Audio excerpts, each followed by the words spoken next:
అదే RTV app వార్తల్ని క్షణాల్లో చదివే అవకాశం ఉంటుంది. ఒక న్యూస్ పేపర్, ఒక టెలివిజన్ ఛానల్ మీ చేతుల్లో ఎప్పుడూ ఉంటాయి. పల్నాడు జిల్లాలో వైసీపీకి బిగ్ షాక్ తగిలిందని చెప్పాలి. అలాగే పిఠాపురం మాజీ ఎమ్మెల్యే వైసీపీ పెండెం దొరబాబు అయితే ప్రస్తుతం పార్టీకి అయితే రాజీనామా చేసినట్టుగా మీడియా ముఖంగా ప్రకటించారు. ప్రస్తుతం పెండెం దొరబాబు గారు మాట్లాడే ప్రయత్నం చేద్దాం. సార్ చెప్పండి, ఈరోజు పార్టీకి రాజీనామా చేయడానికి కారణాలు ఏంటంటారు? గత 4 నెలలుగా కొంతమంది వ్యక్తులతో నేను మీ అందరికీ తెలుసు ఏ రకంగా అనేది, ఏ రకంగా అవమానం పొందాననేది.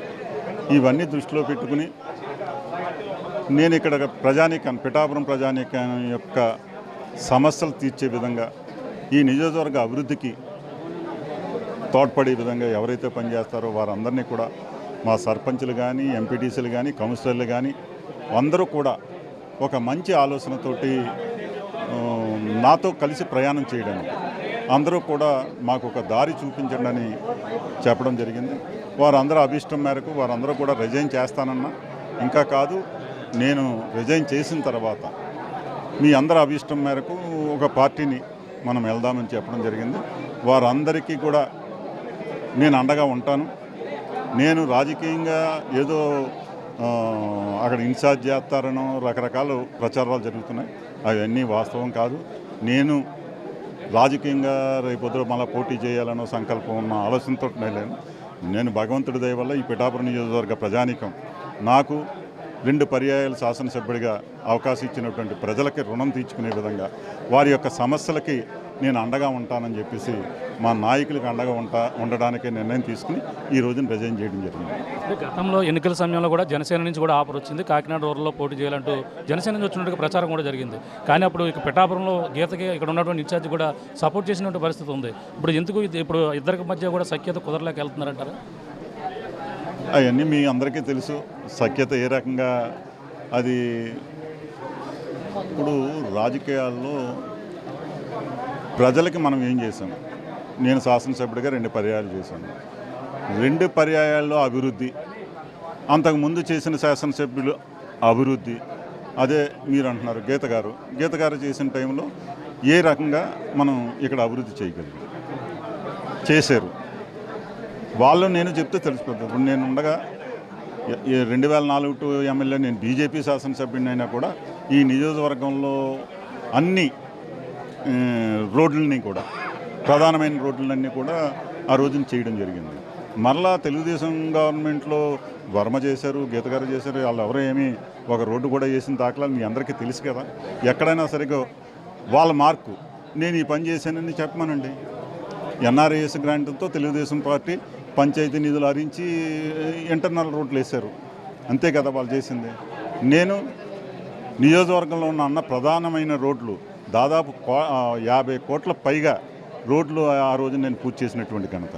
మళ్ళీ అలాగే ఫ్లైఓవర్ 17 కోట్లు పెట్టి తెచ్చా, అలాగే 23 కోట్లు వాటర్ స్కీమ్ తెచ్చా. ఇలా ఎన్నో చేశాను 2004 to 2009. మళ్ళీ ఈ రోజున ఈ నియోజకవర్గంలో నేను చేసినటువంటి అభివృద్ధి, మీరు గ్రామాల్లోకి నాతో రండి.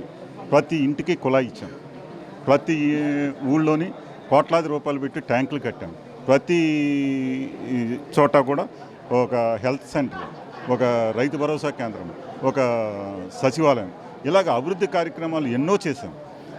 అది ఆ రోజున ప్రభుత్వాలు చేసినటువంటి విధానంలో మనం చేయగలిగాం తప్పించి ప్రభుత్వం ప్రజలకు చేయాలనే సంకల్పం ఉండాలి ఏ ప్రభుత్వానికైనా.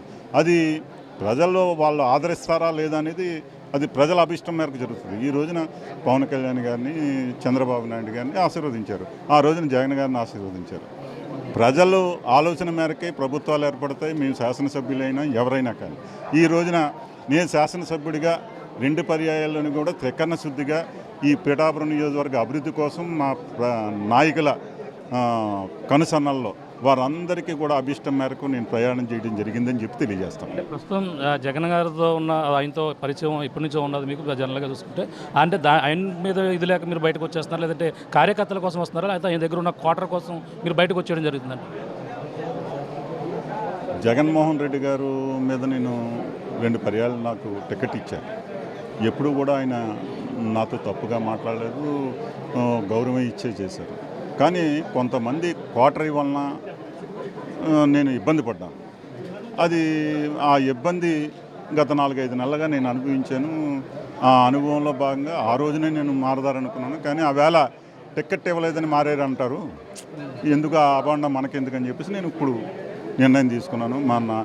ఏదైతే మా సర్పంచులు, ఎంపీటీసీలు, కౌన్సిలర్లు కోరుకుంటున్నారో ఆ రకంగా ముందుకెళ్ళి వాళ్ళని అండగా ఉంటాను. ఈరోజు మీరు ఒకరే చేస్తారా, మొత్తం వీళ్ళందరూ కూడా చేసే అవకాశం ఉంది? ఈరోజు నేను ఒక్కడిని, మొగల బాజీ గారు మార్కెట్ యార్డ్ చైర్మన్, ఆయన కూడా చేయడానికి ముందున్నారు.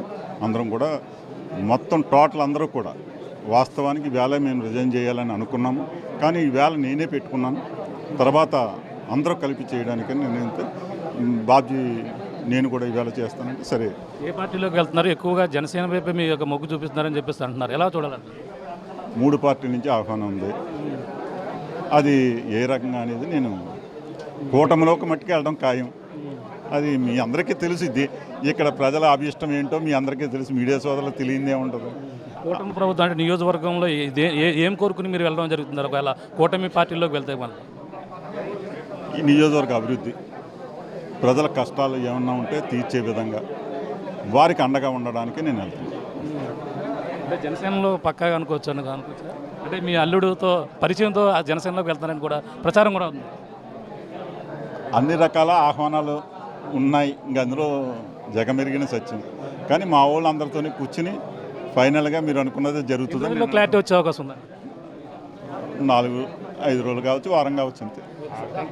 చూస్తున్నాం ఇది పరిస్థితి. 4-5 రోజుల్లో ఏ పార్టీలోకి వెళ్ళేది కూడా క్లారిటీ వచ్చే అవకాశం ఉంది. ప్రధానంగా చూసుకుంటే ఈ యొక్క నియోజకవర్గంలో గత కొన్నాళ్ళ నుంచి కూడా ఎమ్మెల్యేగా పనిచేసి 2 పర్యాయాలు చేశారు. కానీ ఇక్కడ ఉన్నటువంటి వైఎస్సీపీ మన 2024 ఎన్నికల్లో సీటు రాని పక్షంలో అలాగే జనసేన వైపు నుంచి ఆఫర్ వచ్చినప్పటికీ వెళ్ళకపోవడంతో నియోజకవర్గంలో వైసీపీ గెలుపు కోసమే కృషి చేశాం. కానీ అక్కడ ఉన్నటువంటి జగన్ వద్ద ఉన్నటువంటి క్వార్టర్తో పాటు అలాగే కొంతమంది వల్ల ఇబ్బందులు గురయ్యాను కాబట్టి ఇప్పుడు వైసీపీ పార్టీని వీడవలసి వస్తుంది. అలాగే నియోజకవర్గంలో ఉన్నటువంటి నా క్యాడర్ ఎన్నాళ్ళ నుంచో నాతో జర్నీ చేస్తున్నటువంటి నాయకుల కోసం వాళ్ళ భవిష్యత్తు కోసం ఈ యొక్క నిర్ణయం తీసుకున్నారు. ఏదైతే కూటమి ప్రభుత్వంలో ఏదో ఒక పార్టీలో చేరుతామో అలాగే జనసేనలో కూడా వెళ్ళే అవకాశం ఉంది. ఈ యొక్క కార్యకర్తల సూచనల మేరకే నేను ఇప్పుడు ప్రధానంగా పార్టీ మారవలసిన పరిస్థితి ఉంది. ఎన్నో పర్యాయాలు నియోజకవర్గంలో అనుభవం ఉంది కాబట్టి ప్రధానంగా కార్యకర్తలకి అండగా ఉండేందుకు ఈ నిర్ణయం తీసుకుంటున్నానని చెప్పేసి పిఠాపురం మాజీ ఎమ్మెల్యే పెండెం దొరబాబు గారు చెప్తున్న పరిస్థితి ఇదే ప్రధానంగా ఉందని చెప్పాలి. ఇది కూడా ఉన్న తాజా పరిస్థితి. కెమెరా రాముతో ప్రకాష్, RTV పిఠాపురం నుంచి. మరిన్ని వీడియోస్ కోసం ఛానల్ ని సబ్స్క్రైబ్ చేయండి. లేటెస్ట్ అప్డేట్స్ కోసం వాట్సాప్ ఛానల్ ని ఫాలో చేయండి. అండ్ లింక్ డిస్క్రిప్షన్ లో ఉంది.